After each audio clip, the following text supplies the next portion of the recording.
So, Tom, I understand you did hear most Yes. of or all the interview Yep. that David Hertel did with Mark Tanguay. Yes. Okay. And David did a great job, He by the did, way. and he's going to join us just after 5:30. So I want you to hear this little part here because I thought it says so much even though it's so short. And David asked this question. Do you feel you need to apologize to English-speaking Quebecers? Do you think you need to make amends? I think that we have to be better to communicate our position. I think that we need to do more. We need to do better than that. Okay, that's the non-answer he got for that question, Tom, but maybe just me reacting that way. How did you react? No, there were quite a few non-answers, and you also had to parse very carefully what Mr. Tanguay was saying.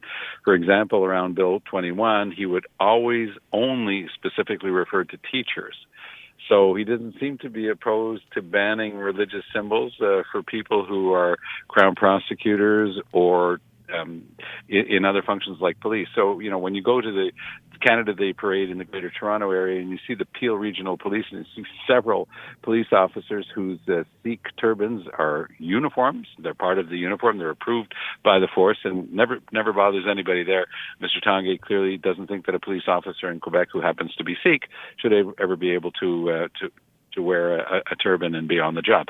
And why in heaven's name should a government lawyer be told that if they're wearing a kippah that they're going to lose their job? So, these are big debates. Tanguay, I think, overall did a decent job of defending his point of view, but I certainly wasn't convinced, and I'm more of the opinion than ever that the Liberals had better do something really fast to find themselves a new leader on a permanent basis. But the people who are on that committee are not being very helpful because they all are of the view that we should wait at least a year and a half, if not more, like 2, so that we don't burn the new leader. But if they burn the party to the ground in the meantime and there's nothing left to resuscitate with a new leader, they haven't done themselves any favors. So I think that right now they're going around in circles, and I wish Mr. Tanguay nothing but the best, but I was singularly unimpressed by what I saw there in terms of his leadership. I don't understand why he's there. Doesn't it feel a little bit like they've already burned it to the ground and just given up? It does, but then you look at Jean Charest showing up at that golf course on the South Shore and having hundreds of party faithful there saying, gosh, remember a time when we could actually win elections. So there is a bit of that. There's some nostalgia. A lot of them would love to see Charest come back, but he's going to be 65 years old on June 24th. So I'm not sure that, by the time the next election will come around, whether that would be of any interest to him, but he's certainly an experienced politician with a lot of talent. When you look at the field that's out there, the potential field, this is what I get, by the way, directly back from people who are involved in this process of trying to set things, right for the Liberals. Well, there's nobody good out there, so we might as well keep waiting. But waiting for what? So you're going to attract Sophie Brochu to a party that's at 4% in the polls.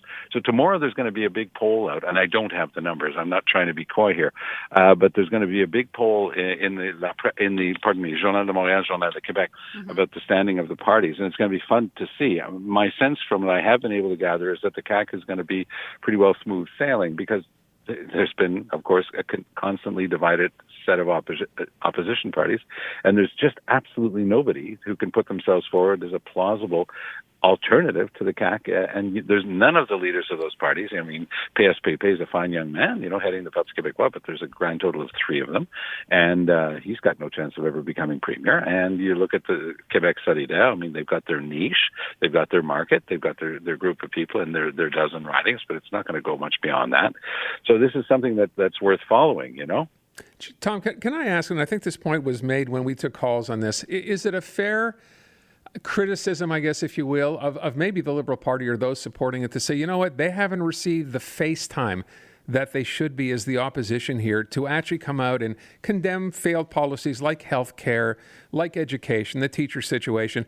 We haven't heard a whole lot from them. Is that a fair accusation that they're not being given the face time? No, it's absolutely not a fair accusation. It's up to opposition parties to create their own opportunities. I spent more time in opposition than I did as a minister or in power. And, when I was going up against Stephen Harper daily, I wasn't whining that nobody was giving me enough time to beat up on Harper. I just went after him, and we were able to show our stuff and put our positions forward and give a decent accounting of ourselves. It's up to the Liberals.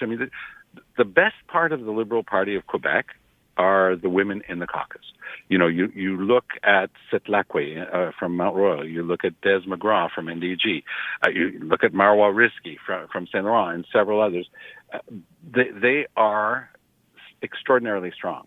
Mm-hmm. But since Tanguay is in an obvious conflict of interest because he's keeping the door open to making himself the permanent leader, or at least running for it, then you're not going to see these people who are extraordinarily talented get all the face time that they deserve, because it's not a question of the media not giving them the face time. It's a question of the party itself spends a lot of time. Tanguay was out today doing CJAD, but he did Mario Dumont this morning as well. He was out doing a big tournée.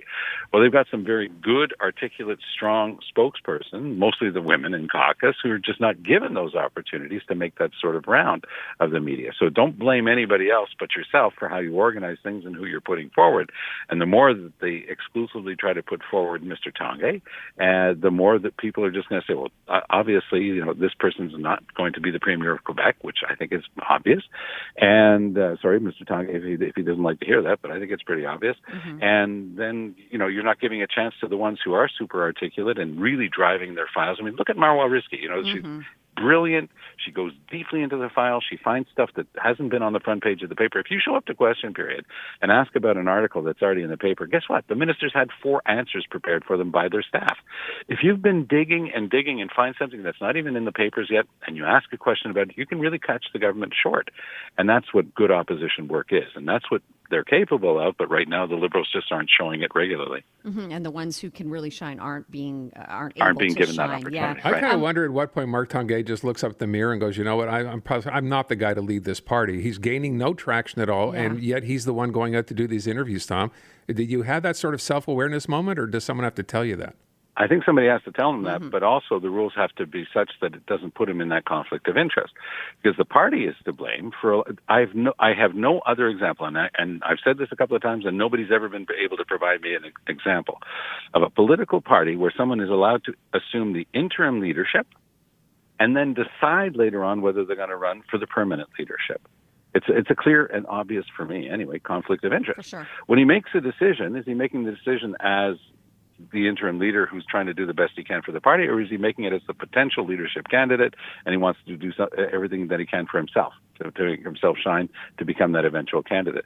The party needs its head read for having allowed that situation to arise. And they should have put somebody else in, obviously, but they didn't. So now they're stuck with this bizarre paradox that they've created. They've got a rule that allows somebody at the same time that he's making decisions about the party's day-to-day operations is also trying to line himself up for a run at the leadership, or at least keeping that door open. That's, for me, that should never have been allowed to happen. So agree. Can I just circle back for a sec to what you said about these numbers that we're expecting to come out tomorrow? Yes. You're expecting the CAQ to stay as strong as ever? You're not anticipating they might take a bit of a, especially in the Quebec City area, over this so-called third link. They're going to get a poke in the nose there. But overall, I think it's going to be smooth sailing for the CAQ. Precisely because the opposition parties are so evenly divided.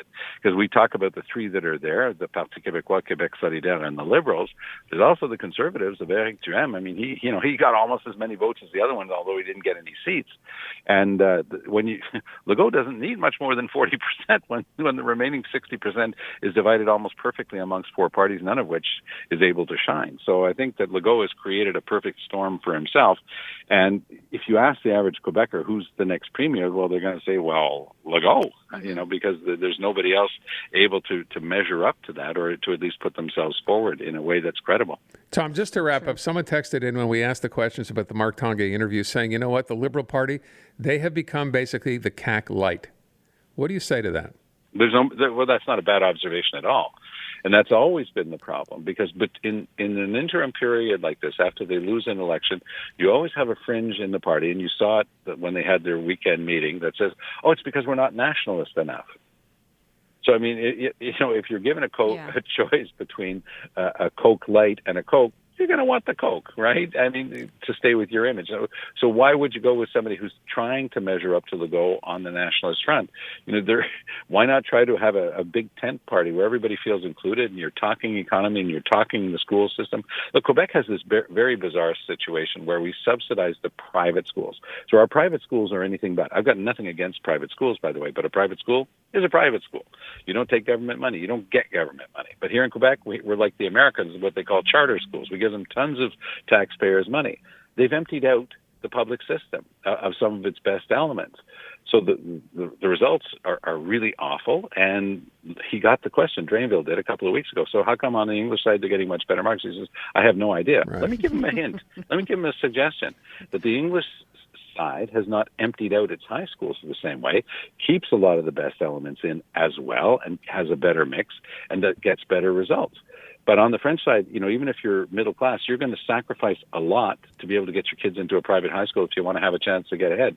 And until they figure out that conundrum, they're going to continue to have really big problems with the school board. So look, Drainville's got all these ideas. I want to have more of this, and I want to have more teaching of that. But you've got thousands of unqualified teachers in the system right now. So where are these magic people going to appear from? That's the contradiction here in Quebec. But that conversation about subsidizing private high schools, good luck getting it into the public sphere. I just did it on French TV, but of course, then again, I'm the only one who says it because I get beaten. Oh, you don't understand. There'll be no place. There's no place to put them in the high schools. No, it's okay. Keep the system the way it is. The only education minister that I know of in decades, if not in generations here in Quebec, who sent their kids to public high school was Pauline Marois, the only one that I know.